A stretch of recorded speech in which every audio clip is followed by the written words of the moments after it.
Thank you, Mr. President.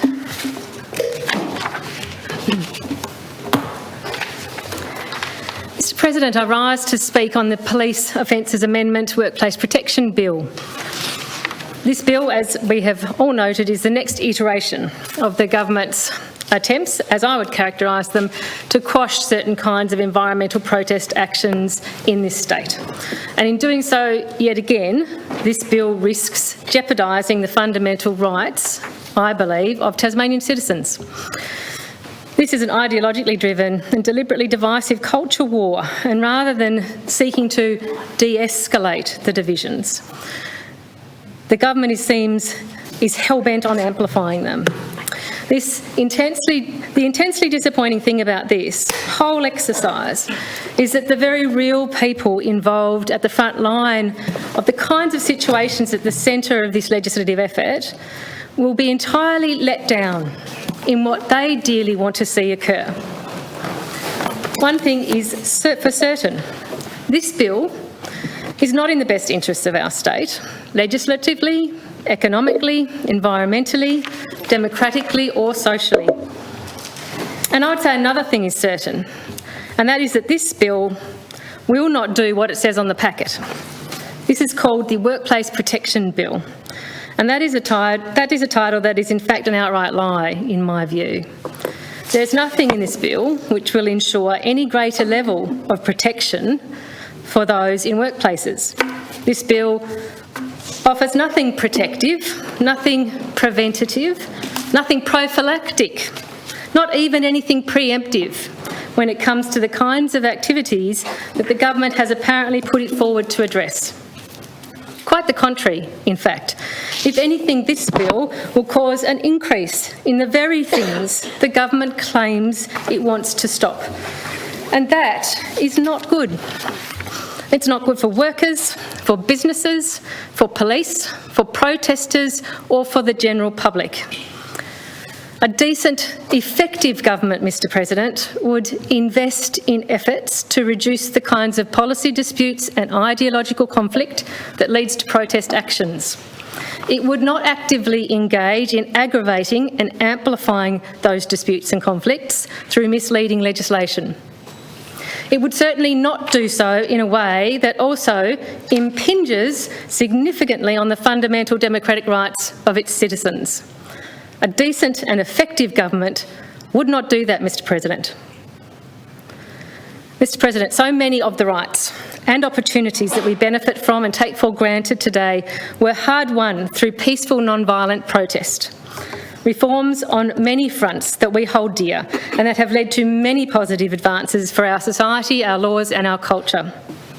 As has been pointed out in many of the submissions and correspondence that we've received on this bill, committed protest activity has delivered Tasmania many outcomes of value to our state.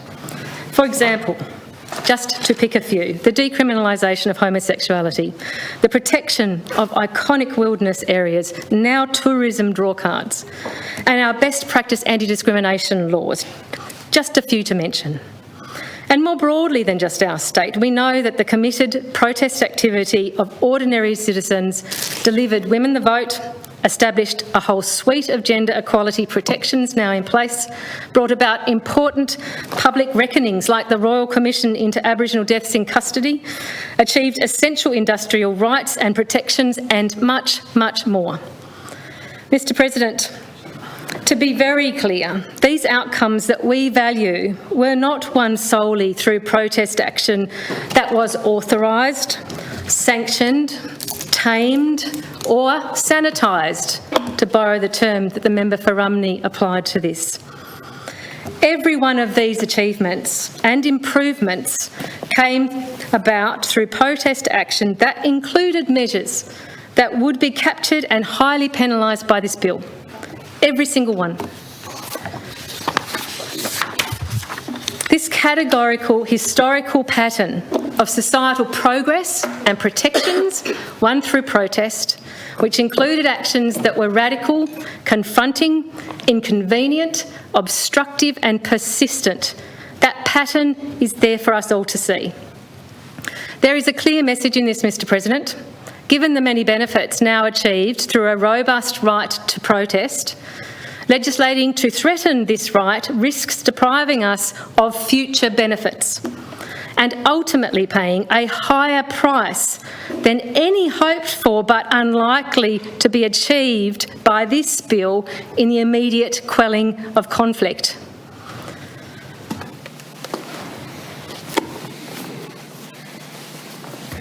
Mr President, in speaking on this bill, the government claims that it, and I quote, recognises that the freedom of communication, including protest, is a fundamental right. But then we run into trouble when we start to contemplate how to balance that right against the rights of businesses to operate. The government also claims to recognise that businesses may need to accommodate some level of disruption due to the legitimate expression of these rights. That's from the government. And also they say freedom of political communication does not mean unreasonable obstruction of lawful business viability. And further, the bill recognises there are limits to all rights, particularly when businesses suffer substantial disruption. Interestingly, on that last point, on my reading of the bill, there's a great deal of vagueness in regards to what level of disruption to a business should or would be tolerated, as there's no explicit requirement that the obstruction of a business dealt with in Clause 5 of this bill need either be unreasonable or substantial. There's no degree of tolerance or accommodation detailed in terms of the obstruction to the business activity, and no doubt we'll discuss that in the committee stage if the bill gets through to that point. What is clear is that the government are misleading us in their second reading speech, presenting in a more moderate rhetoric in the way they speak about what needs to be tolerated than what is actually in the detail of this bill and what it would allow or constrain. Other members here have spoken about this challenge of balance. Were we each to assess what the right balance should look like, it's likely we would all land somewhere a little different, which tells us that there's no categorically right answer here. It's something we will all, in an ongoing way, continue to struggle with. But an important thing to remember is that our existing laws do already strike a balance between protecting these various and sometimes conflicting rights and interests. Current laws, which have been developed over time and are sitting there in our context now, already provide a response to unlawful actions taken by protesters. Current laws already provide a response to damage to property, to assaults and trespass and nuisance. We have heard clearly from union stakeholders that their message from workers in the relevant industries captured under the intent of this bill, their message from workers is that current laws are not being applied to the extent that they would like to see in response to current situations. And if this is the case, surely the first response is to more adequately apply current laws, to give better effect to the balance that we have already defined and agreed to in our current laws, rather than skip past that to impose new, contested and more onerous laws. Mr President, the government talks about, and I quote this, the lawful expression of opinion. That was from an extended fact sheet we received. However, the point I would like to make very clearly is that protest isn't simply an expression of opinion. It is an expression of political will. It is a call to action. It is a demand for attention to an issue. It is an attempt to prompt change, and it can be a last-ditch attempt to protect and preserve before irrevocable harm is done. While we may be able to expect expressions of opinion to always be lawful, it entirely misconstrues the nature of protest to believe or expect that it must be so. In fact, by reference to history, we can assume that to provide the greatest benefit, there will be times that protest must not be lawful. Protest, especially urgent protest, can and must have a significantly felt impact, or it won't serve the purpose it seeks, to prompt urgent action, for change, for protection. On environmental protest in particular, Mr President, I think it's interesting in the context of these discussions and deliberations around this bill But it's my observation that many people are having a particular view about people who engage in protest action, who's involved in these activities, what they're like and how they behave. Interestingly too, we have just experienced a federal election that was won in significant part on the overwhelming community view that greater urgent action was required on climate change. Not only did the overwhelming community sentiment change the government federally, we actually saw blue ribbon Conservative seats fall to independent candidates who were calling for climate change action, gender equality and greater government integrity, all typically issues that have previously required protest action to progress and are now mainstream expectations and vote winners in conservative suburbs of Australia, no less. We also have children en masse striking for climate change action, taking action for their own future. We have environmental blockades being undertaken by a wide range of citizens in this state. As we have all heard through correspondence that we've received, people including with professional backgrounds, grandparents, small business owners and people from all parts of our state. The insight that's provided by these participants in their correspondence describing their activity to us, I think, is quite telling, and I'd like to share a couple of those and read them into the record. Some I will put names to because I've got permission to do so, and others I won't put names to.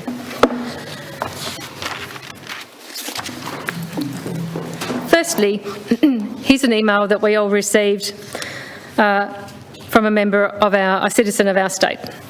I write to each of you today asking you to please understand the importance of the public citizen's right to protest. Women's rights, including our right to vote, First Nations rights and their ongoing struggle for equality, sovereignty and constitutional recognition, the Black Lives Matter movement, LGBTIQA+ equality, including the marriage plebiscite, all of these important and imperative social movements were powered by the people and their fundamental and democratic right to protest. Our country would be a far more oppressing place to call home had these pivotal moments in our social history not occurred. Issues facing the environment are the same. Had people across the country not fought for the protection of precious wild places, we would be far deeper into the climate crisis than we already are. I have volunteered with the Bob Brown Foundation twice in the last 2 months, protecting the Tarkine from being pillaged by the company MMG. The Tarkine is not only one of the last remaining cool temperate rainforests with connections to Gondwana remaining, it is also a huge carbon sink. The trees there are worth more in the ground than with 50 metres of toxic sludge sitting atop it. Every protest I've joined with the BBF, both here and in Brisbane, have been peaceful, safe and non-violent to both protesters and workplace employees. More often than not, the protesters are the ones who suffer verbal and sometimes physical abuse by company workers. But that is also the risk protesters accept when speaking up about injustice. The accusations made against the BBF of intimidation and performing unsafe actions are completely untrue. I've been on the ground multiple times and have only experienced pleasantries between protesters and company workers. And I've always felt safe, both with the Foundation and in all the interactions with those against us, against in inverted commas. Socially practising this democratic right is also hugely empowering, and when it comes to relieving eco-anxiety about the state of the world, which is a growing mental health epidemic, it is wonderfully alleviating. It takes you out of your head and pushes you towards something meaningful, and you meet the most amazing individuals who come together for a safer future for all. We have seen the public respond to the federal election and with a call for more action on climate change. This means stopping native forest logging. MMG have another more environmentally responsible option and the money to do that leaves Tarkine at peace. That is why we are protecting this forest and will remain here until it is officially so. Please protect the public's fundamental right to protest. Our future on this planet depends on it. And that's from a female citizen of our state. Now I'd like to read one that I can put a name to, and again, it's one we would have all received. This is an email that came through this week from Carol Barnett. Dear MLC of the Tasmanian State Government, my name is Carol Barnett. I'm a 60-year-old retired registered operating theatre and recovery nurse of 40 years. I cared for Tasmanians for the last 10 years of my profession, working to ensure a clinically safe environment, ensuring my patients were safe from harm. My family is 8 generations Tasmanian from proud convict stock. My brother-in-law is Minister Guy Barnett. I'm married to his brother. Unfortunately, some government ministers, himself included, would like you to see peaceful protesters like myself face highly punitive fines and jail sentences for doing what I feel compelled in order to protect Tasmania's unique World Heritage valued biodiverse forests and the species that depend on them for survival. I'm writing to inform you of my experience peacefully protesting in the Tasmanian native forests over the past 3 years. I chose to exercise my concerns for the endangered species and the environment they depend on by peacefully protesting in the very native forests that are being clear-felled and burnt. It was a choice I didn't take easily, but as taking part in letter writing, signing petitions and voting for Tasmania's precious native forests was falling on deaf ears, I felt compelled to do more. I first went to the Sumac Forest Camp hosted by the Bob Brown Foundation, an old-growth forested area which is still standing as a result of hundreds of peacefully protesting people like me, raising awareness of the logging taking place there. I took part in protests in the Eastern Tiers with the Bob Brown Foundation in an area that is vital swift parrot breeding habitat. It was in the process of being logged while swift parrots were selecting their breeding sites. I was also present protesting in the Wentworth Hills for similar reasons, habitat destruction and of the endangered species that depend on these native old-growth forests. Recently, I was arrested at the Pieman River site of Tarkine, where a mining company is illegally working to clear Gondwanan native forest, home to numerous endangered species, including the largest barn owl in the world, the masked owls, numbers down to levels that imminently risk the species' survival. The charges for my arrest were dropped in total at my court appearance. The road I was on was illegally closed. No repercussions for this illegal road closure, to my knowledge, have eventuated. Addressing issues, some parties are asserting that peaceful protesters in relation to the Bob Brown Foundation are in some way using unsafe and abusive actions. This is far from my experience. I have never witnessed peaceful protesters in these settings provoking violence to workers, contractors or police. Indeed, I would not take part in a setting that perpetrated or condoned such actions. My nurse training has been an advantage, informing my scrutiny of safety and welfare in these settings. All voluntary participants undergo non-violence training before taking part in any BBF in situ protest. A training that has been acknowledged by police officers to myself.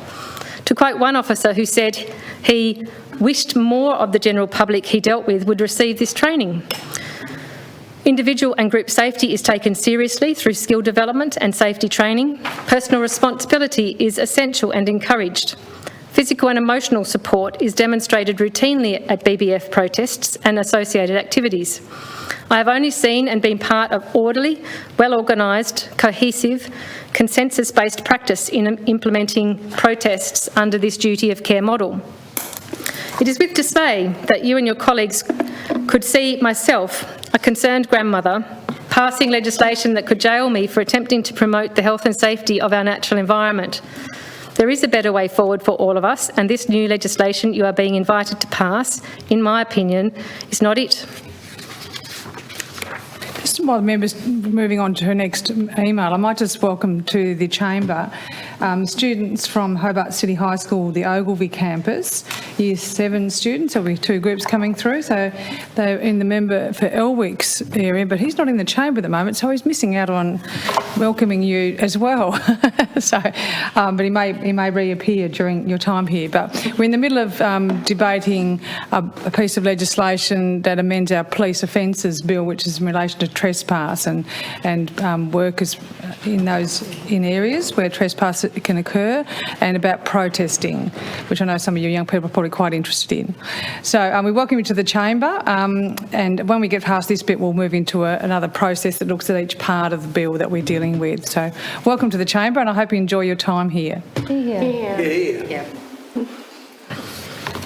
Thank you, Madam Deputy President. The next one I would like to share, I'm not going to put a name to. It's another female citizen of our state. It's another citizen of our state. Dear Member of the Legislative Council, I am a 29-year-old disabled enrolled nurse, first-year student of phycological science at the University of Tasmania. Growing up in rural northwest Lutruwita, Tasmania, so close to the otherworldly beauty of the native ancient old-growth forests, has instilled in me an innate and unquestionable love and the value of these unprotected forests. In light of this, I've participated in numerous peaceful demonstrations and protests to try and raise awareness about the unnecessary destruction of these ecologically essential and one-of-a-kind forests. I've attended numerous non-violent direct action, NVDA, training sessions and have a sound understanding of what is involved in various contexts and forms of protest. In all the protests I've participated in, most unfolded by the book, with most interactions taking place between the coordinated liaisons. The accusations of protesters being reckless, unsafe or violent is completely unfounded. I have really enjoyed all of the protests I've been involved in. All were non-violent, planned and managed very effectively. When I first started demonstrating in Tarkine forests with the Bob Brown Foundation, I was extremely surprised and intrigued by the amount of resources, planning and training which went into each and every non-violent protest, down to radio and communication checks, high visibility wear being provided, and the solidarity and understanding of our united purpose. And as a mantra that a coordinator told me at my first protest, remember, we don't run, we walk with purpose. And we continue to walk with purpose to protect the environment and the community that represents it. We ask you to please vote with purpose and keep in mind you are protecting with your vote. The last one I'll read here at this juncture, I can put a name to, and that is from a Tasmanian called Philip Tapper. Philip writes this to us in his email. I'm in my 70th year, a retired health, safety and environmental manager. I'm familiar with the state and federal requirements for businesses to provide environmental approvals and management plans for particular projects they undertake. That the state and federal governments have given environmental approvals to MMG's tailing dam works to date, current and proposed, astounds me. I've been to the Tarkine, seen the destruction of old-growth forests for logging, road, track building, and now for this proposed tailings dam. Yes, with other avenues achieving no respite, I have reluctantly protested against the destruction of this amazing forest by the foreign-owned mining company MMG. I have locked onto machinery and I have been arrested. All this has been done with the utmost care and attention to detail. Some examples. Security guards were present on the access road and good mornings were exchanged, nothing more. Protective mats were used to ensure no lock-on equipment touched and damaged the machinery in any way. Only a stationary, locked and inoperative, no operator present machine was the subject of my lock-on. My position on the machine was evaluated by myself and buddies. A chair was provided, as were hot coffee and biscuits for the duration. The police were courteous towards me as I was towards them. At no time did I approach, converse with or intimidate anyone, workers, security or police, nor did I damage any contractor or police equipment. And as an OH&S professional with approximately 40 years, I believe the safety argument in relation to this proposed legislation is substantially a trumped-up issue. There is more risk to these workers every day from their bush work environment and the machinery operations they undertake than from peaceful protesters. The real risk is to the ancient forest ecosystems, the flora and fauna, some of which the state and federal governments themselves acknowledge as being threatened with extinction. I was of the strong view that the MMG activity was illegal and my actions were purely aimed at stopping that activity on that particular day. To stifle free speech further by the proposed amendments to current law is an overreach. I am aware of escalations under current legislation by police as they lay more and more charges, and by the judiciary as they progressively increase fines and other penalties, nowhere near to the currently allowed maximum. I respectfully request you oppose these legislative changes.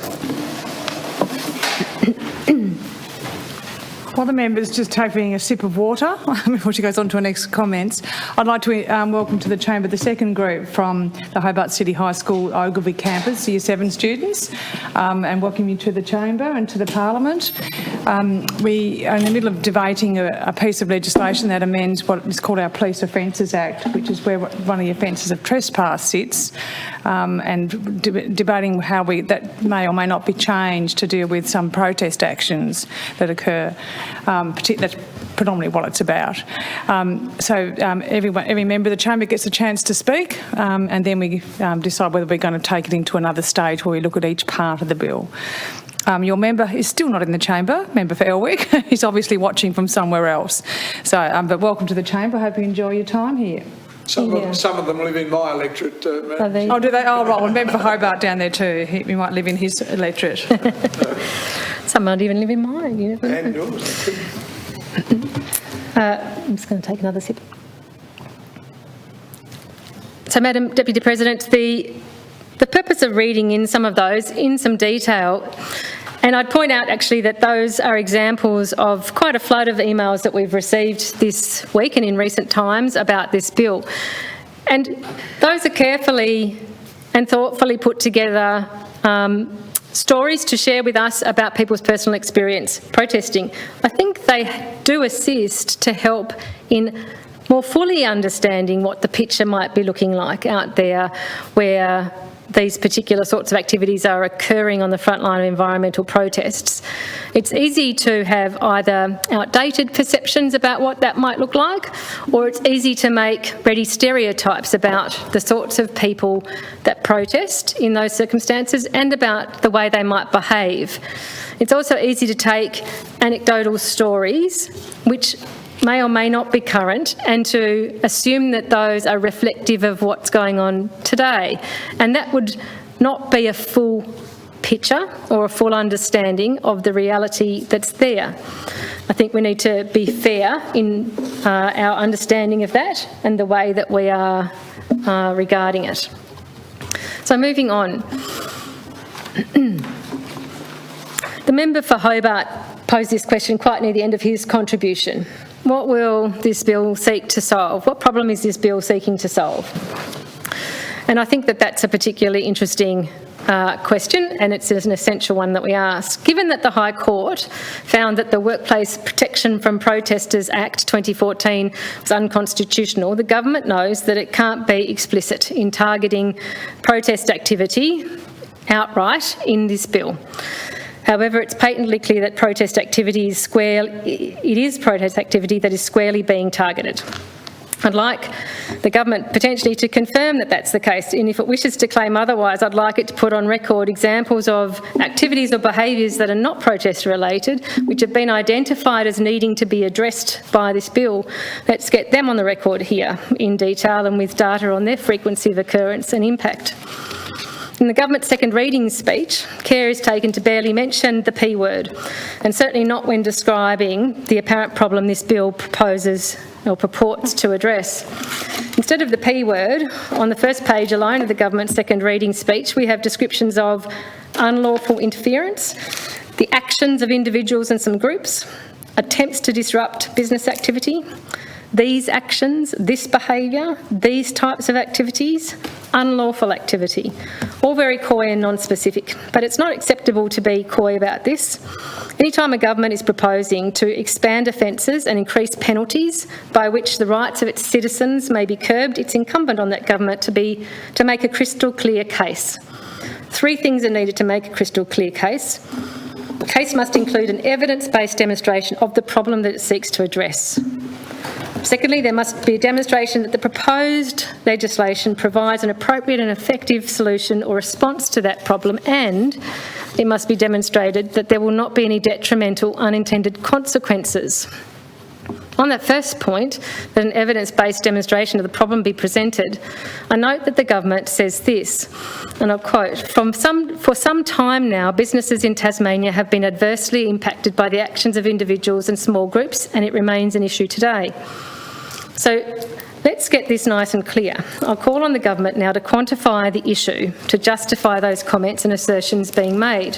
How many instances have there been of businesses being impacted? How many instances have there been of worker injury or safety reports being made in relation to any of these instances?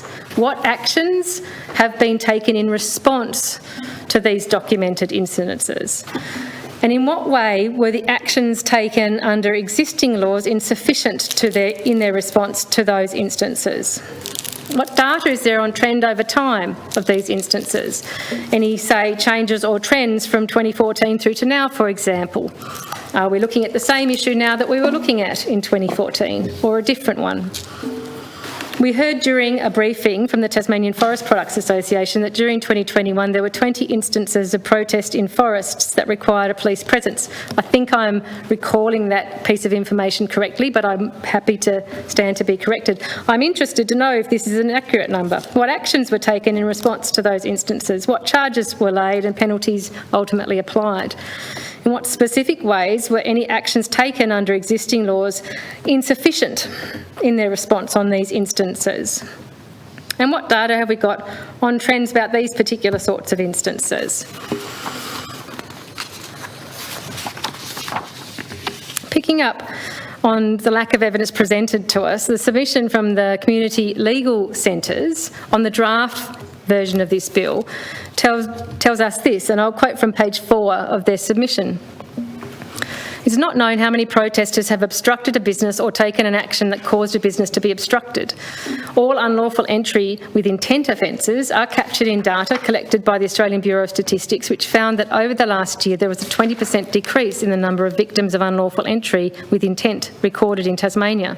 The data also noted that most unlawful entry with intent offences involve stolen property, 79% of cases, and most offences occur in residential premises, 60% of cases. As well, there's been a 133% decline in unlawful entry with intent cases brought before the courts in Tasmania between 2008, 2009 and 2020-21. And as a percentage of all offending unlawful entry with intent cases brought before the courts in Tasmania has declined from 6.5% of all offences to 3.9% of all cases. End of quote. From that data, and in the absence of any data provided by the government to support its assertions about these activities, we're prompted to ask, why is there no evidence-based demonstration of this problem? It adds to the impression that this is an ideological exercise. A further assertion from the government in attempting to describe a problem here is that, and I'll quote from the government, "Importantly, there are also psychological impacts for people going about their daily work who are confronted with these unlawful disruptions." And again, I'd call on the government. We have anecdotal stories of that, and I acknowledge those stories. But what do we have to present to us about the totality of that picture? How many instances of this type of impact have been reported or captured in some way in recent years so we can understand the totality of that picture? What response was made to any reported instances? And in what way were responses made under existing laws shown to be insufficient? I'm not asking those questions because I have any lack of empathy for people who may have been involved in those sorts of activities and felt that impact themselves. I'm not disputing that some people have felt that negative impact themselves in terms of psychological impact. I'm just interested that we construct a careful and evidence-based picture of the problem we're seeking to solve here, so we know whether this bill and can assess whether this bill is the right response to it. And yet a further assertion from the government in attempting to pin down the problem this bill is responding to, the government says this: "Of course, we also seek to protect those persons who foolishly place themselves and often others at risk in their attempts to disrupt business activity." And again, I'd call on the government to quantify that issue to justify the comment being made. How many instances of people putting themselves at risk have been reported and documented? What actions were taken in response to those instances under current arrangements? And in what way were the actions taken in response under existing laws insufficient? In what way is this bill more protective than the existing laws of those people the government is describing as foolish? The government has not provided a clear description of the problem to be addressed here, nor presented any evidence to support the extent or detail of the problem. So in my view, that first criteria is a fail for the government. And given this, I would also mention here the difficulty for us in assessing the nub of this issue without the government providing us with an evidence-based picture of it.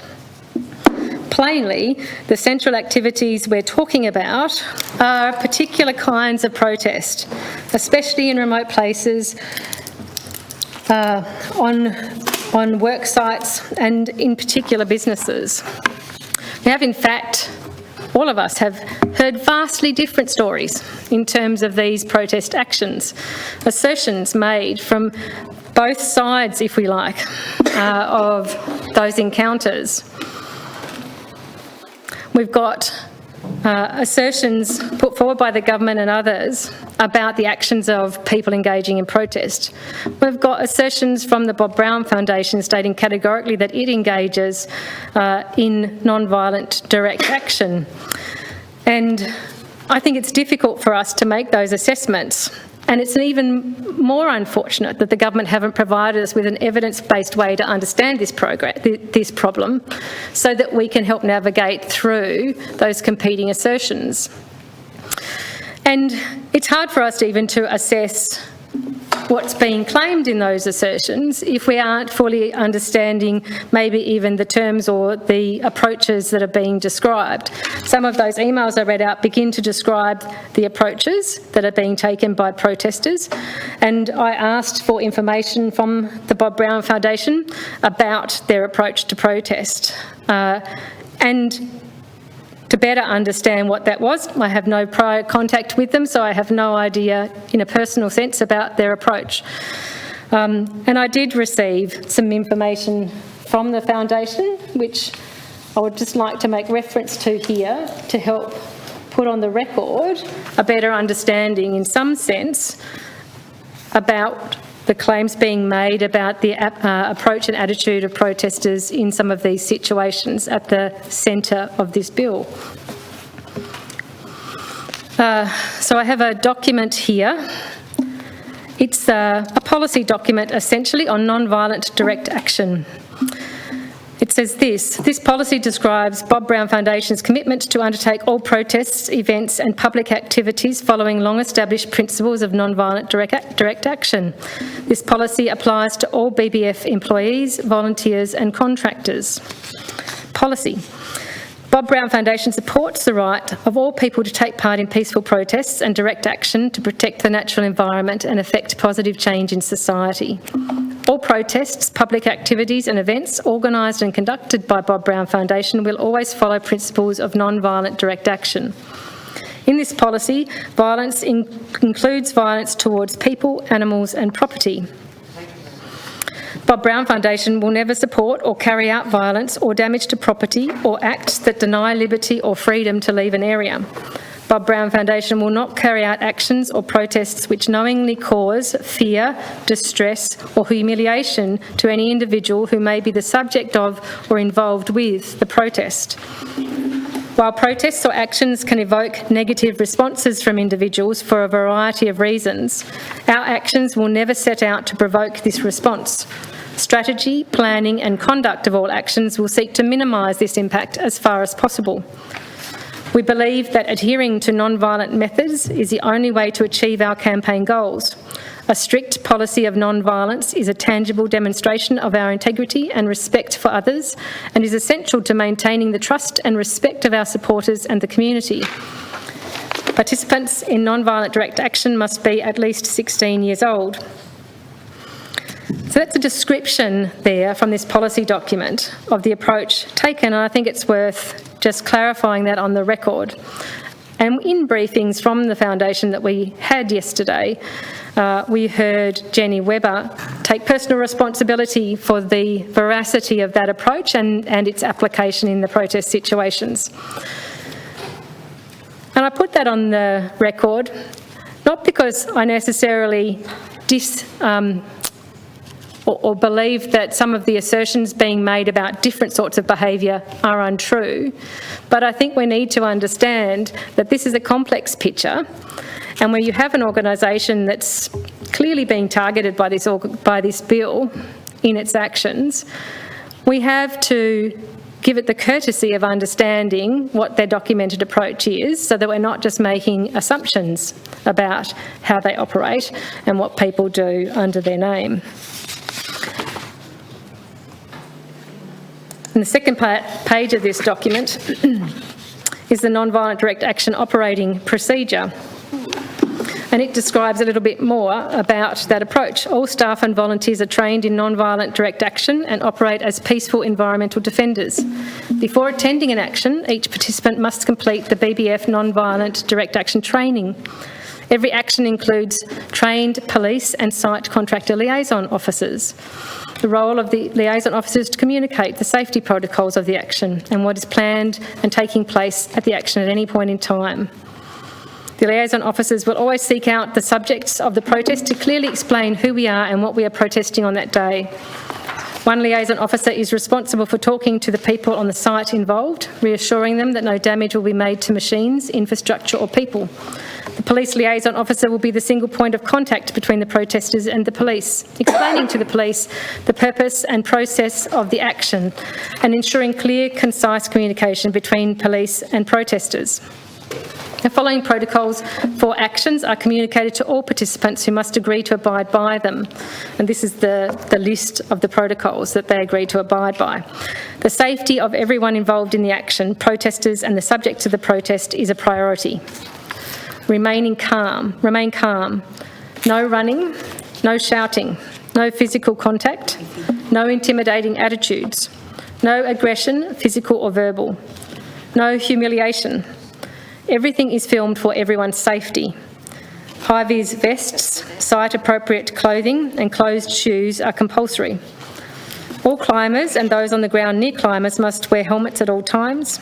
No one can climb, rig or access a tree sit until they have successfully completed our train climbing program. If you are faced with a threatening situation, do not respond with physical or verbal violence. Call the police as soon as possible. So I share that, Madam Deputy President, so that we can have a clear understanding of the approach that the Foundation asserts that it takes in its protest actions.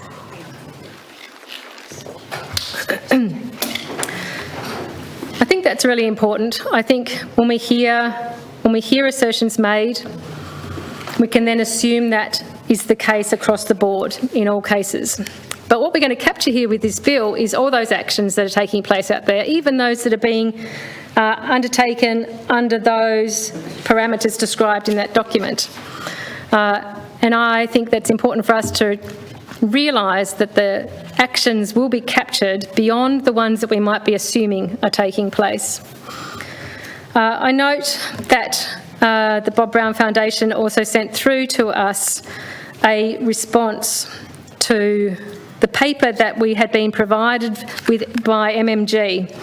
Now, it's a really difficult thing. I made the point yesterday by interjection, I think, that we're not here to prosecute the merits one way or another of any particular situation of protest activity going on in the state at the moment.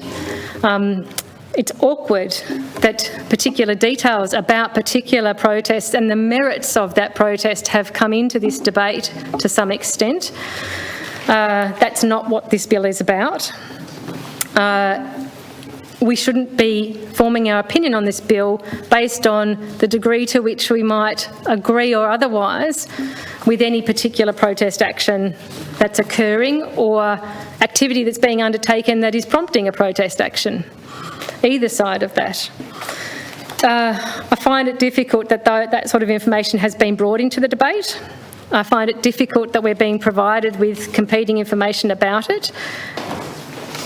One of the reasons I find that awkward, Madam Deputy President, is that I have a particular difficulty if I feel that one group of stakeholders is provided with greater opportunity to provide insight and access than others. And I must say I felt uncomfortable during briefing sessions when some sessions were held in camera the content of which largely was not required to be in camera, which meant that other stakeholders who readily could normally sit in weren't able to sit in. And I think that's unfortunate. I hope we won't see too much of a repeat of that. Madam Deputy President, it's my role that when these things are requested, anybody could have requested that, and I will respect that. Sure. I think it's unfortunate because those briefings, they're not on the record. We don't have a different way to hold them to account. We did have parties sitting in on those briefings remotely via video that we actually weren't made aware of at the beginning of the day. And it was those parties that then provided further critique and briefing on the briefings of others.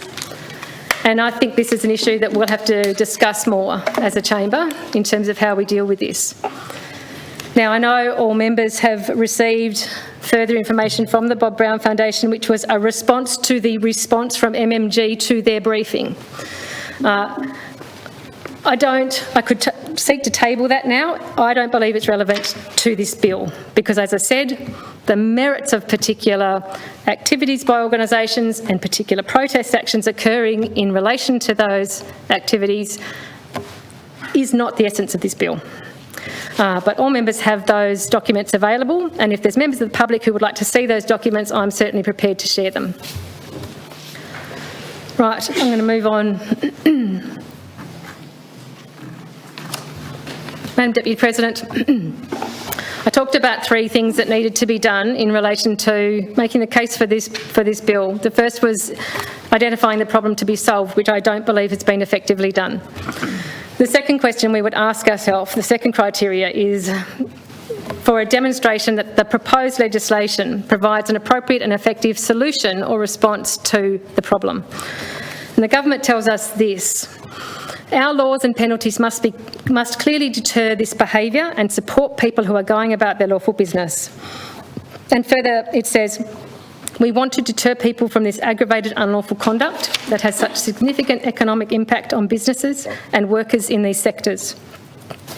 We've heard in some briefings from the legal fraternity that evidence does not support the idea that increasing penalties provides a higher level of deterrence.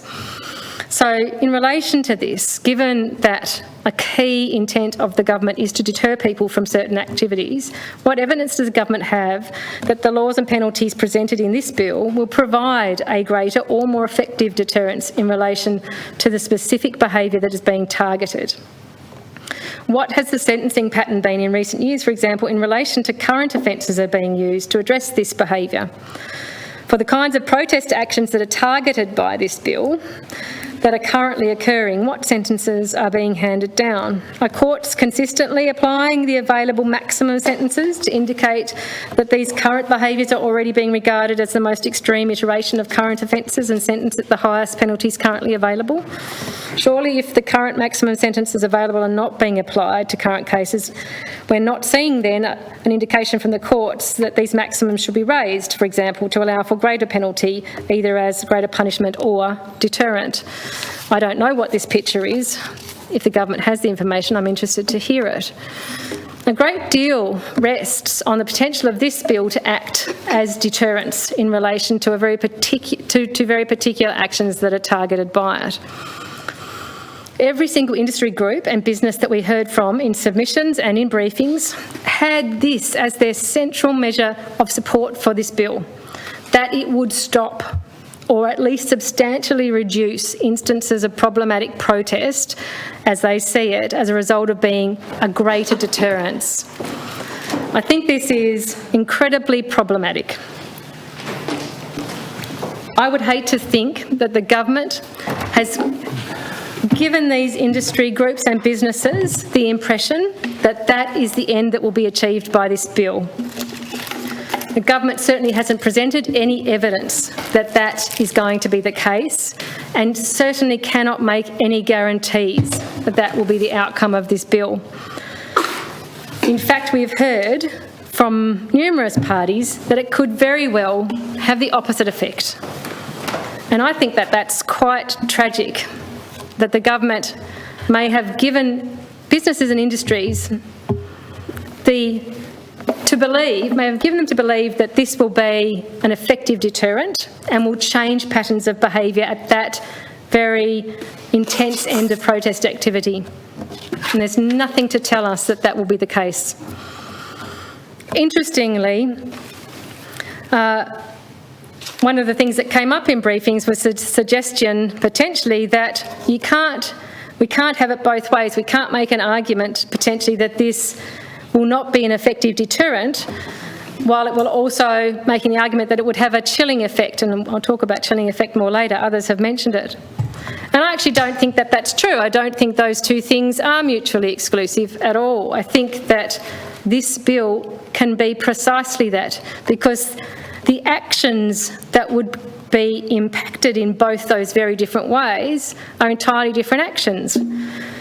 What we're looking for in terms of deterrence from this bill, from what I gather, is deterrence of those most urgent and extreme frontline protest actions that we've all had described. There's nothing to tell us that bill will deter those actions. And what we're talking about in terms of a potential and likely chilling effect is on the vast array of other sorts of protest activity that sit nowhere near that urgent and extreme end of things. So this bill, I think, on all expert advice that we've had, is likely to have a chilling effect on that category of protest activity, while at this very same time having absolutely little deterrent effect on the extreme end of protest activity. That's what we're hearing from experts as well. So that's highly concerning, because that is basically the polar opposite of what we would understand the intent of this bill to be. Polar opposite.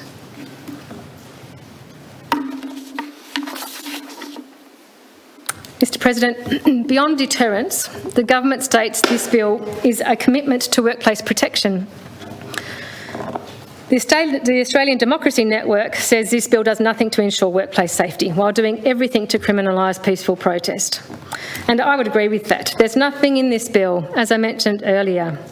Its name is a lie, Workplace Protection Bill. There's nothing in this that actually offers greater protections as such in the workplace. We've heard from others, including the member for Rumney in her contribution, that there is a myriad of workplace safety issues that are crying out to be addressed by this government, if indeed that were a priority for it.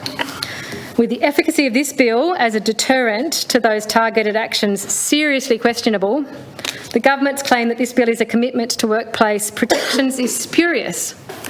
In fact, actually, Mr. President, it's odious. When there are genuine ways the government could seek to de-escalate workplace protest actions, but they are failing to pursue those things because they don't suit their ideological agenda. And while we're talking about solving the problem, I've heard time and again in briefings and in contributions here, members asking, if we don't do this, what should we do then in regards to protesters disrupting businesses, especially in remote locations? And I find that really understandable as a response, that it's understandable that those whose livelihoods are affected by this kind of protest action would feel frustrated and would want it to stop. And I think it's highly understandable that some here who represent communities that are the most common locations for those protests would want to be able to do something to assist members of their community being affected in that way. But Mr. President, quite simply and categorically, this bill won't make it stop. We know that the state can't outlaw specific types of protest. The High Court wouldn't have a bar of that. So I believe the only answer is to look at what is driving protest activity and for the government to take leadership, to work constructively to de-escalate it. We've seen that leadership in the past result in improvement.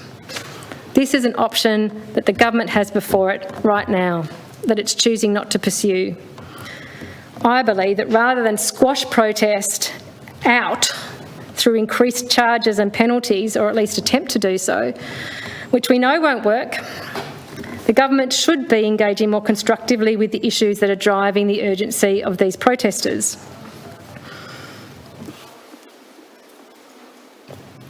The member for Murchison in her contribution raised structural matters that could also be addressed and suggested that if the environmental legislation protecting places is not adequate, we should try to fix that.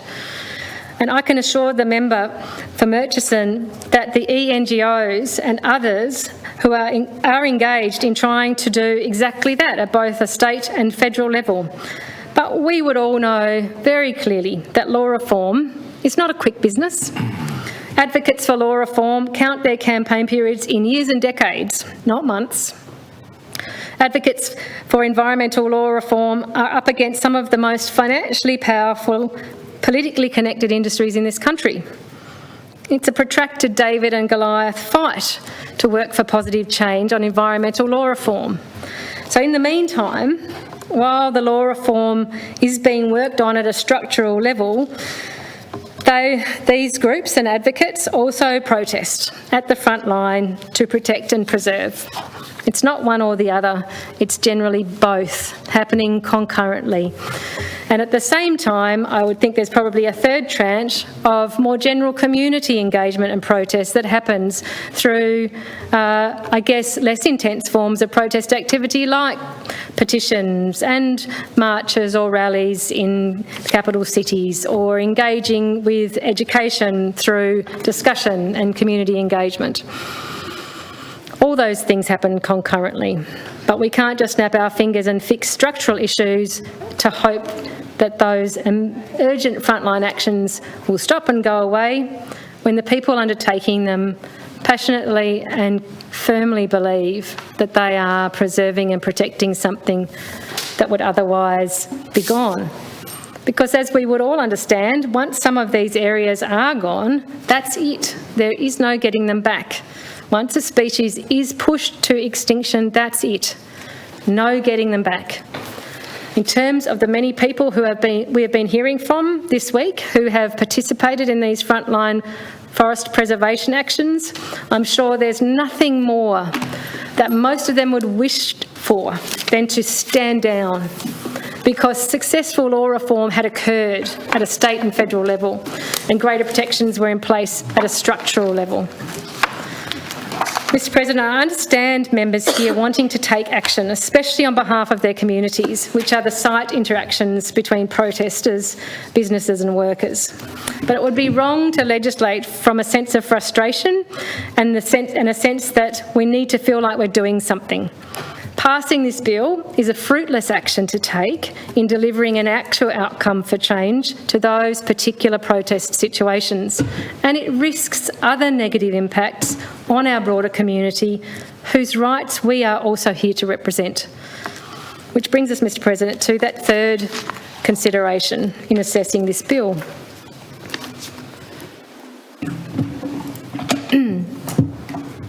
That third criteria is that it must be demonstrated there will not be any detrimental unintended consequences beyond what we could expect to be acceptable. I note that the Human Rights Law Centre have made an argument that this bill is likely to chill the democratic right to protest, which is a vital part of democratic accountability. We saw in the open letter from that broad range of civil society groups this statement: the Tasmanian government's claim that it will not put in place anything that will limit lawful protesting is simply not true, when these anti-democratic, anti-protest laws do just that. And again, from the same open letter, the state government's proposed anti-protest laws are undemocratic and unnecessary. These laws, if passed, will silence communities from having their voices heard. And note also from TASCOS in their submission on the draft of this bill said this, and I quote, "The bill may have a chilling effect on legitimate and lawful protest activity, which could have a significant impact on the entire Tasmanian community, and which could easily result in confusion and concern about whether legitimate protest activities are lawful." The community legal centres, in their submission on the draft version of this bill, said this: "In our opinion, the proposed amendment is likely to have a chilling effect on the right to peacefully protest, particularly spontaneous protests that occur without a police permit, with some members of the community unlikely to protest for fear of being charged." Let's remember that it can be any or every member of our community that may find themselves in a situation that prompts them to engage in protest. And the member for McIntyre made this point very clearly in her contribution. This is normal and common. It is an important way that we hold government and decision makers to account through protest. Government decision making, sadly, is not always reflective of community views, nor does it always include appropriate consultation with community to enable community voices to be heard and considered. We've regularly seen government decisions made and rushed through this place. We have even seen legislation passed which allows government decision-making processes that would otherwise have appropriate community consultation built into them to be fast-tracked and community consultation to be dispensed with. In these circumstances, it's not uncommon that we see communities turn to protest actions to have their voices heard and to try to curb fast-tracked processes to try to change decisions that have been made. And the one that sprung to my mind, of course, was the Westbury community in recent years.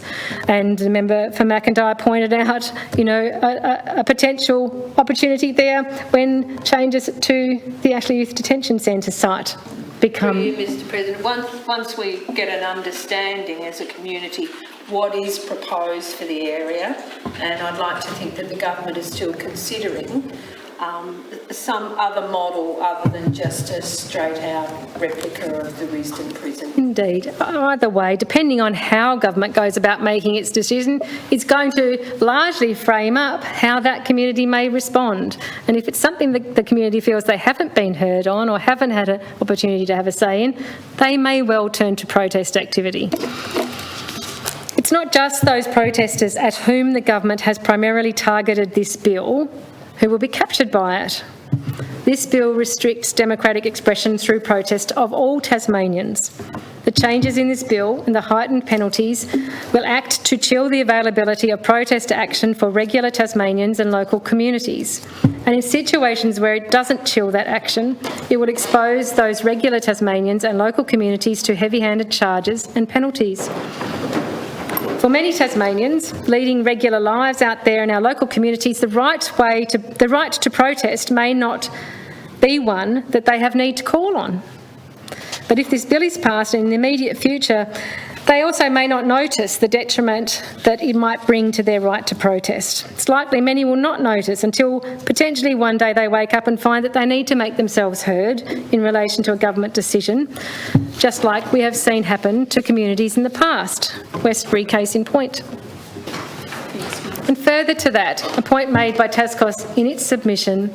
Actually, before I move on to that, I would actually ask the government what consideration has been given and what quantifiable assessment has been made of their expectation of the risk of this bill to chilling protest across the community in Tasmania.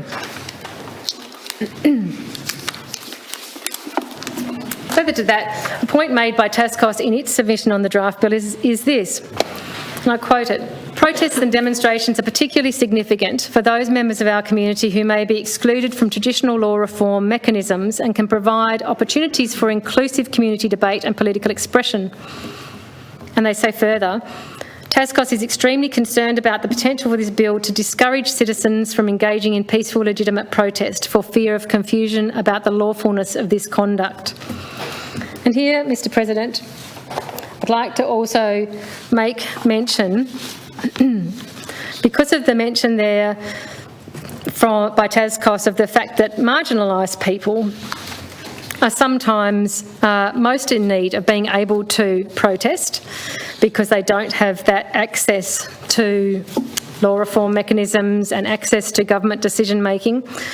I'd like to read something in a piece of correspondence that I won't put a name to, but it's from a member of the Tasmanian Aboriginal community, and this is what they wrote to us. "I'm writing to urge you to vote against the anti-protest bill tomorrow. As a member of the Tasmanian Aboriginal community, I know that protesting is the only mechanism we have to represent ourselves. It is the only mechanism through which we have achieved a Royal Commission into Aboriginal deaths in custody, land return across Lutruwita, saving the resting places of our ancestors, the change in laws to help our people. People who are born with automatic privilege I'm talking about not having to fight racism, sexism, health and education restraints, intergenerational trauma, etc. You may not fully understand the loss we continue to bear and the severe impact it has on our collective and individual social, mental and physical well-being. We have to fight to gain the tiniest amounts of what we have lost since invasion. We don't have any representation in government, we don't have a voice, we don't have the opportunity to really have our say. You can only do this through protest. Would you really remove the last way for us to be heard as a community? I've worked for years in government and I know how inauthentic and meaningless consultation really is. I'm an engagement and communication specialist. I've been ignored and beaten down so that the community's voice, not just the Aboriginal community, is drowned out by economics. Well, economics can improve without ignoring people. True, fair and transparent engagement can work to the benefit of all, to find the right solutions that are equitable and don't destroy the oldest continuing culture on earth. I understand you may want to prevent loss of earnings for people and business, but we've lost our land, our heritage, our culture, our language, our people. When will it end? You and those businesses will not lose much at all through protest. You can only gain in the end by collaborative and constructive partnerships that will offer you social licence and more sustainable ways of working and succeeding. Please, please vote this down.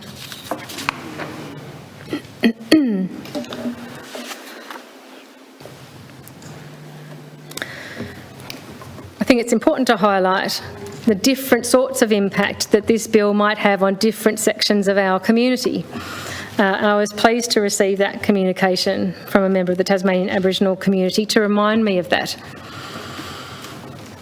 I also note that we've heard very clearly from the union movement that it does not support this bill because it risks capturing a range of activities and actions that its members regularly engage in as part of advocating for change and protecting their rights. Unions regard this bill as detrimental to workers' rights overall. And others have read into the record here the communications from various unions that we've received articulating this quite clearly. I note also that social services in our community regard this bill as a risk to already marginalised groups. Civil society organisations regard this bill as an unacceptable limitation on the rights of all citizens. The likelihood of detrimental impacts from this bill, beyond its central intent to curb the specific types of protest, is well articulated and cannot be dismissed. On that basis, I think this third criteria is a fail for the government also.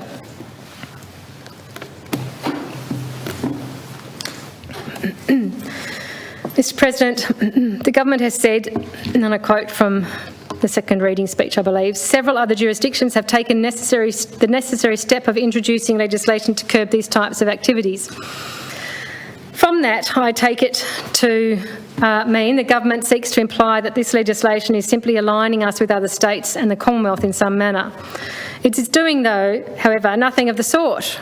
The various legislation from other jurisdictions are all particular to circumstances in those jurisdictions. Many are in fact highly controversial and significantly opposed in the community, as this bill is. And some are likely to face challenges in the High Court and are yet untested on that level. The laws in other jurisdictions referred to by the government do not sanction this specific Tasmanian bill, and it's misleading, I think, of the government to suggest that they do. Overall, to try to paint this bill as being a straightforward way of bringing us into alignment with some national approach on this issue is very simply misleading. Mr. President, I'll move on to speak about some specific issues with this bill. As we are given to understand from the government, the bill does not present us with new offences or police powers. It's a simpler framework. It clarifies the law of trespass and public order offences, making them more readily understood and enforced, we're given to understand. It applies to all persons and businesses equally. It gives the court the ability to give higher sentences, if appropriate, for more serious conduct. That's what the overview we're provided with around this bill. And I do acknowledge that the Australian Lawyers Alliance says that this approach is more appropriate than the previous attempt, but that group still has significant concerns on the detail of this bill. Some of those I'll make reference to as I just pick up a few points throughout the bill. In section... The first aspect of this bill where we're making changes to the Police Offences Act it relates to section 13 of that Police Offences Act and around the matters of public annoyance. I note the government has indicated its intention to put forward amendments to this clause.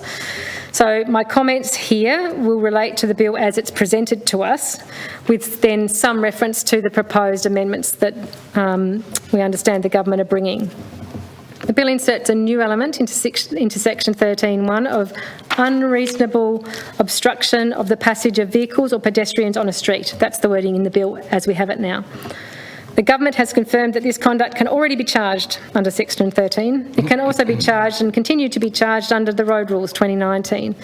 In general, my understanding is that it's not good practice to introduce new offences already captured under existing laws, and in fact the legislature should be actively seeking to ensure new laws are not duplicating existing offences. It's interesting the term unreasonable obstruction has been incorporated from both the road rules and from other offences. The government tells us that obstruction would be understood to apply to substantial or serious obstruction, and the government have flagged further amendments to this part of the bill to make this explicit. So I think under the amendment that they wish to bring, it would read unreasonable and substantial obstruction of the passage of vehicles or pedestrians on a street. Or did I get that round the wrong way? Those two elements would be there. The government have done this in recognition of the fact that there were considerable issues raised in relation to this clause. They've acknowledged the validity of those issues in bringing this amendment to their own bill, and they're attempting on the fly to fix it. I find this very concerning indeed, Mr. President. This is an admission from the government that they got it wrong, pure and simple. But unfortunately, the amendment that they're proposing to make, I think, doesn't fully deal with all the concerns that were raised relating to this clause. Mr. President, isn't this a discussion for the committee stage? I'm touching lightly on matters through the bill, and in fact, my notes at various points as I go through these bits say to be discussed in detail at the committee stage. So, yeah, if you can keep it as broad as possible and then save the detail for the committee stage. Indeed. I know others have had the leeway to make mention of some specific aspects of parts of the bill, so I'll try to do that in the most appropriate way possible.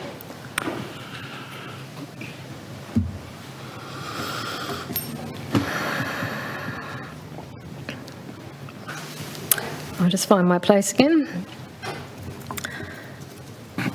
Looking at the bill before us, Mr. President, I note comments from the ALA, the Australian Lawyers Alliance, in its submission on the draft bill.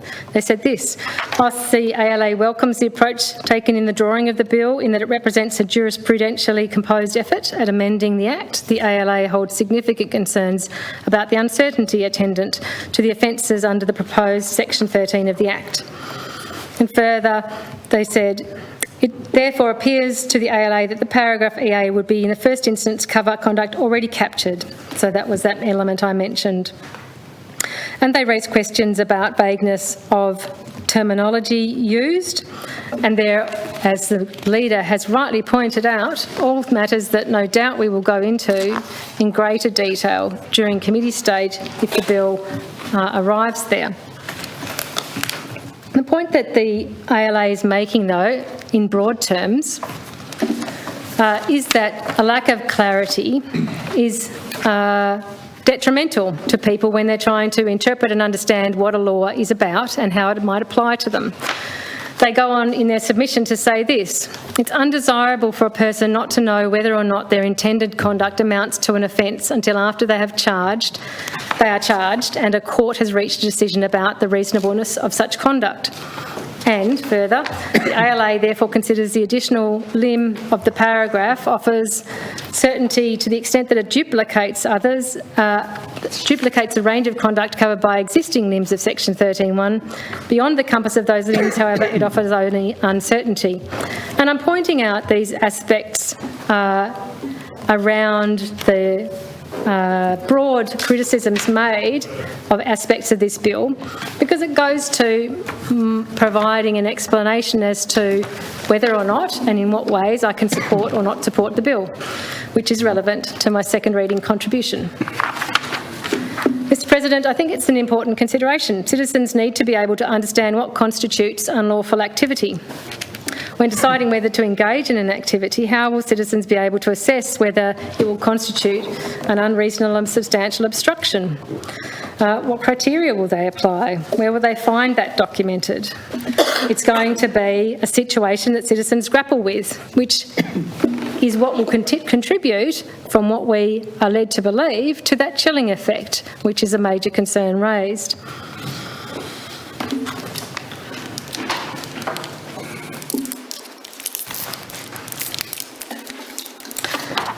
Another major concern raised by some expert stakeholders during consultation on this draft bill was the potential unintended impact on others.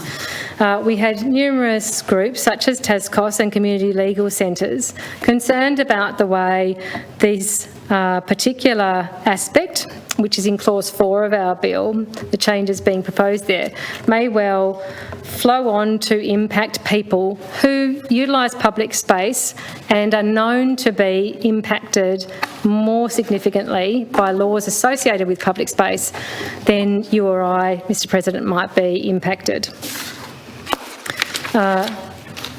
This is what the community legal centres said in relation to that. We note in their submission on the draft bill, I should say, they say, we note that with the research demonstrates that people experiencing poverty and homelessness are more likely to be charged with public annoyance offences. Significantly increasing the maximum fine is likely to have a disproportionate impact on disadvantaged members of our community.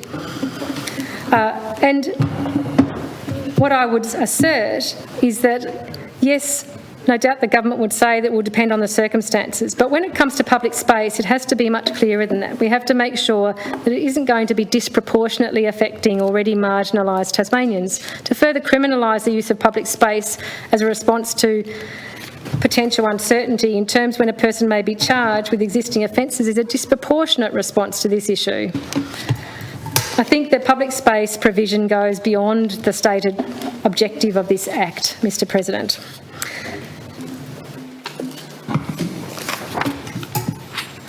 And I'm also interested too because from what I can gather in the briefings and from understanding what we're trying to address with this particular provision in clause 4 of the bill, and perhaps the government can confirm this for me, I've got the impression that this provision is essentially being created to allow a more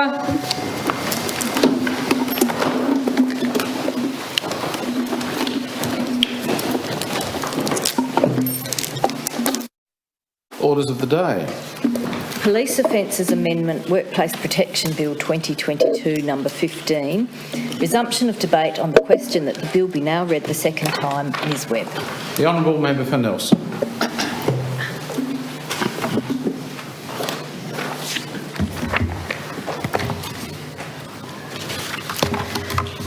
Thank you, Mr. President. I was reflecting on, in a broad way, on one element of the bill in terms of how I regard the bill and how I regard my support of the bill. And I do have a concern or concerns relating to the change that's proposed in clause 4 to section 13 of the Principal Act. One of the things that I feel concerned about is that what we appear to be doing in including a new element there, it would appear that we are really just looking for one possible opportunity to enable arrest of protesters on a handful of remote roads, which are the site of protest actions.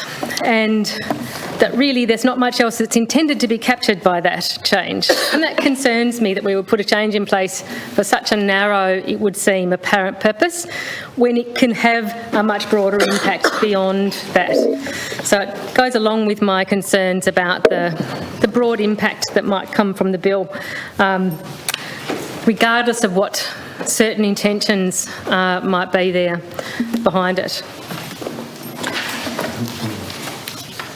Mr. President, in regards to further reflections on elements of the bill, I'll talk briefly on them because, as has been pointed out, we will be going into them in detail when we get to the committee stage.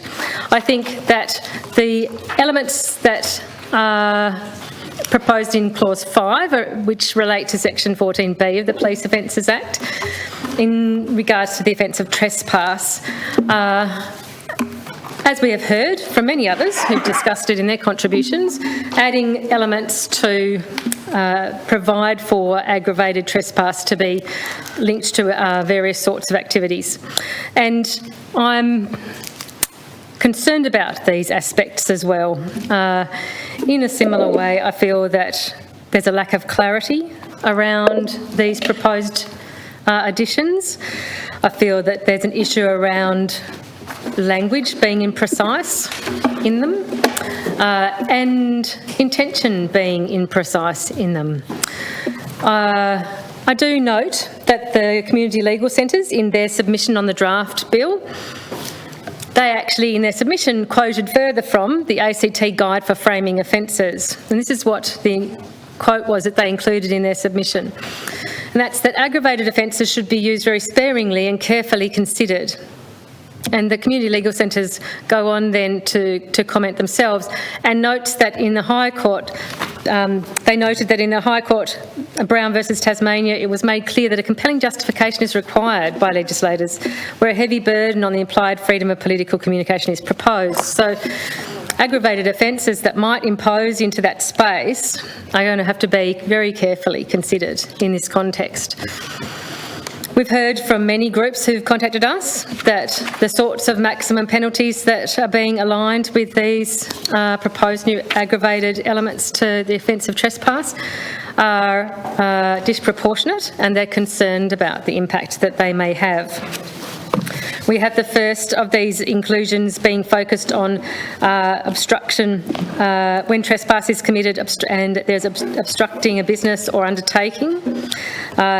Significant penalties available there, and in fact double the standard penalty for trespass, the same as aggravated penalty for trespassing in a home or with a firearm. So I think there's broad questions here around these inclusions, each of them. Firstly, are they necessary? Will they actually provide outcomes that the government is seeking? I think we have an open question there, as we do with the whole bill. Questionable that it will deliver the intentions the government is seeking, which is a deterrence to particular kinds of behaviour.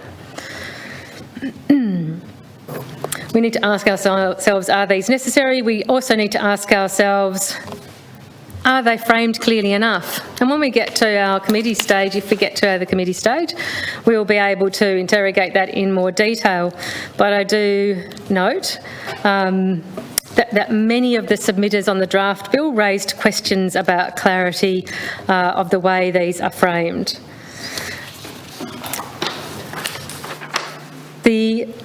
The second of those new inclusions in the circumstances where you're committing a trespass and then in the second one you're causing directly or indirectly a serious risk to the safety of themselves or another person, again, similar concerns raised around the lack of clarity in terms of directly or indirectly as an element there, and what would have to constitute the serious risk to the safety of themselves or another or others. The penalty units there are very significant. Many questions have been raised by stakeholders on this inclusion, and no doubt we'll get to the bottom of some of those during committee stage. I'm particularly interested to explore the parameters of whether this, or to what extent this means that protesters could be held responsible for people who they have no direct contact with and do not directly affect with their actions. So that degree of connection question will be one, no doubt, we'll need to tease out. The third new inclusion there around aggravating circumstances for trespass is, as some others have commented on, in relation to the body corporate committing a trespass and in doing so obstructing a business or undertaking. This is an interesting one. It's a very large penalty. In fact, I believe it's 24 times higher than the simple trespass penalty and higher than, I think, any other penalty in the Police Offences Act. That stand to be corrected on that. It's quite extraordinary, and groups like TASCOS expressed concern about it being unclear how a body corporate might commit the offences, and the lack of clarity compounding what would seem a disproportionality and excessiveness of the penalty. That will be an interesting one for us to understand more. We have had some information during briefings on how this might operate. I don't want to speak for the government in trying to explain it. No doubt they will be able to do that themselves when they're asked to do so in a committee stage. I think, again, there's a lot of opportunity around this for some lack of clarity and some confusion in terms of how it will be applied. I've got pretty serious reservations about each of these elements that introduce these opportunities for aggravated trespass to be charged. So, Mr. President, I've said it before in this place, and I'll reiterate it now. It's important to remember that we cannot conveniently divide people into two camps, with workers on one side and protesters on the other. It's politically convenient to divide people into us and them, to pitch people against each other, but the right to protest extends to all citizens, and many, if not most citizens, will engage with that right at some point in their lives, or someone close to them will, no doubt. And I know we've had some other contributions from unions, and I note one that came in during the lunch break. So in terms of speaking about workers, I'm going to read in the communication that we received just recently from the Health and Community Services Union, so that becomes part of the record here in terms of the view of that union representing many very valuable workers in this state. And it reads this: Honourable members of the Legislative Council, it is with great concern and urgency that I write to you today to request that the Police Offences Amendment Workplace Protection Bill 2022 be abandoned. As Secretary of the Health and Community Services Union, HACSU, it's my primary duty to defend our 9,000 members from dangerous work conditions, unsustainable workloads, inadequate remuneration and insecure employment. The Legislative Council is considering this bill at a time when the Tasmanian health, care and community systems are reeling from over a decade of inadequate resourcing and policy shortcomings, the cumulative effect of which became abundantly apparent at the onset of the COVID-19 health emergency. Whilst our entire society suffers from the consequences of government failures, it is our members that actively suffers the immediate frontline stresses of service provision to vulnerable Tasmanians. These members are increasingly frustrated by the intransigence of government when meaningful reform is required and demanded, and wished to expand their capacity to organise and exercise their right to protest on and around work sites, many of which are not covered by the so-called protected industrial action provisions. Furthermore, as rightly identified by members of the Legislative Council, successive Tasmanian governments have failed to address community concerns about environmental and heritage protection and management, inequitable market constructs and inequitable social practices. Instead of demonstrating collaborative leadership, governments have employed politically divisive legislative measures and proposals that further polarise the Tasmanian community. This practice must come to an end. This bill is another such divisive measure. No degree of amendment changes that fact. Therefore, it must be voted down. Governments must focus legislative efforts on collaboratively addressing community concerns and frustrations which lead to protests, rather than increasing penalties for acts already covered by existing provisions in the Police Offences Act and the Criminal Code. We at HACSU are very willing to be part of collaborative approaches, and I intend to write to the Premier and heads of agencies to discuss this in greater detail. Yours sincerely, Tim Jacobson, State Secretary, 23rd of June 2022. Mr. President, I agree with many of the sentiments in that correspondence from HACSU. And I do feel, as expressed in that correspondence, that no degree of amendment to this bill makes it an appropriate piece of legislation to be supported in this chamber. And I know I have flagged with members potential amendments for this bill. I've considered those amendments on the basis of requests from outside advocates and groups, from the civil society groups that have been interacting with us about their concerns on the bill. I reserve my right to bring those amendments if and when we get to the committee stage, but I don't necessarily believe that they, even if all of them were to get through, would make this a redeemable bill. It may well be that I choose not to bring those amendments after all when we get to that point. And I'm just trying to be upfront and on the record at this point in time about my overall broad feeling about this bill. Protest, as we have just heard, doesn't happen in a vacuum. It occurs within, it's a product of, in fact, its social and political environment. Any escalation of protest action can be linked to what's occurring in the social and political environment around it. Therefore, we need to look for effective ways to address any intensification of protest by bringing people together, not driving them further apart. Mr. President, put simply, the government have not effectively identified and established that there is a problem here which needs to be solved beyond remedies available. And the government have not demonstrated that this bill as a proposed solution will address the ambiguous apparent problem. And independent experts have reliably warned us that this bill will have broader consequences and a chilling effect on citizens here in our state. I agree with the assessment of the Australia Institute in their submission on this draft bill. The bill continues to preference businesses' ability to carry out work over the right of people to protest by giving broad powers to police to arrest peaceful protesters and imposing harsh penalties. I also agree with the Human Rights Law Centre that this bill is not necessary or proportionate, nor does it contain robust safeguards and oversight needed to protect against misuse. And finally, Mr. President, I concur with TASCOS's recommendation in its submission. It's a thoughtful recommendation, and it was this: that the Tasmanian Government engage in further consultation to adequately identify the needs of businesses and workers and to present these findings to the community before proceeding with any further attempts to legislate in relation to these issues. We make this recommendation in light of the importance of the freedom of political expression and the significant detrimental effect any limitation of this right may have on our community. So on that note, Mr. President, I conclude my remarks and state that I cannot, as this bill is before us, as a responsible legislator, I cannot support the bill.